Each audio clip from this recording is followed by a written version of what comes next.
তোমার পাথরে দিয়েছি মালা, এত মালা, এত ফুল, তুমিই ঢাকা পড়ে গেছো।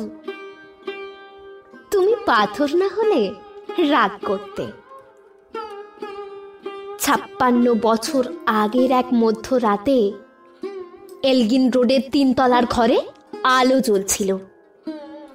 চাদর গায়ে এক ছায়ামূর্তি পায়চারি করছিল অবিরাম। বাইরের রাস্তায় ইংরেজ পুলিশের চর সতর্ক সজাগ চোখে দেখছিল। তার সব সতর্কতাকে বুদ্ধ বানিয়ে তুমি তখন অন্ধকার চিরে ছুটে চলেছ আলোর পথে। দেশের মানুষ, কাক পক্ষী কেউ টের পায়নি। তুমি চলে যাবার পর 56টা শীত, বর্ষা, গ্রীষ্ম, উধাও, তুমিও। সেই থেকে প্রত্যেক জানুয়ারিতে পৃথিবীর এপাড়া ওপাড়া সব মাটিতে তোমার অনশ্বর পায়ের ছাপ, সব রাইফেলে তোমার বুকের বারুদ, সব কুচকাওয়াজে তোমার স্বপ্নের ছন্দ পরশ পাথরের মতো স্বাধীনতাকে খুঁজেছে তোমার অন্তরের লুকিয়ে থাকা খ্যাপা।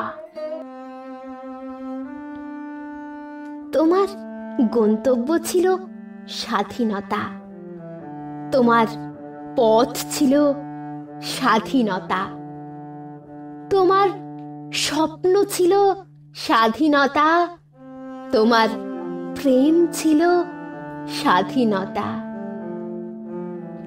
তুমি রক্ত চেয়েছিলে স্বাধীনতার জন্য, তাই তুমি পাথর।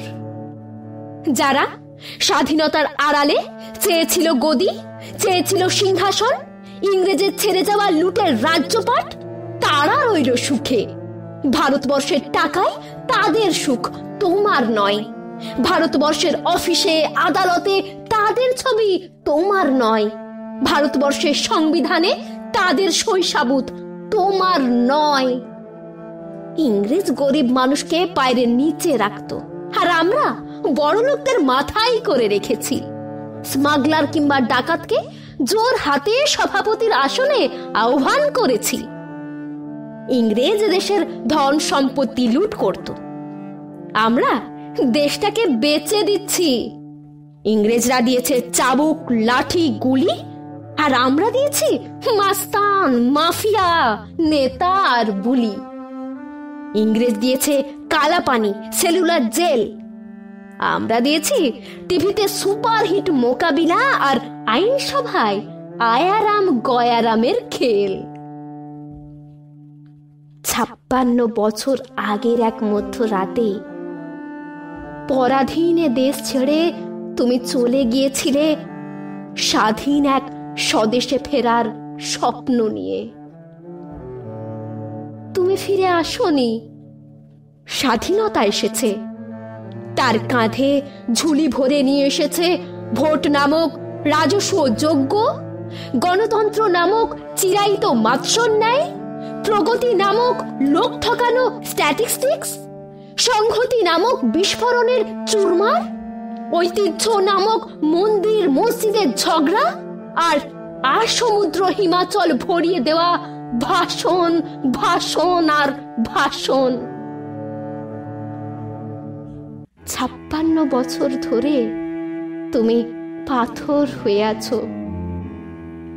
56 বছর ধরে ভারতবর্ষ অধীর অপেক্ষায় কান পেতে আছে। ইথার তরঙ্গে কবে হঠাৎ শোনা যাবে স্বাধীনতার নিজস্ব কণ্ঠস্বর। আমি সুভাষ বলছি।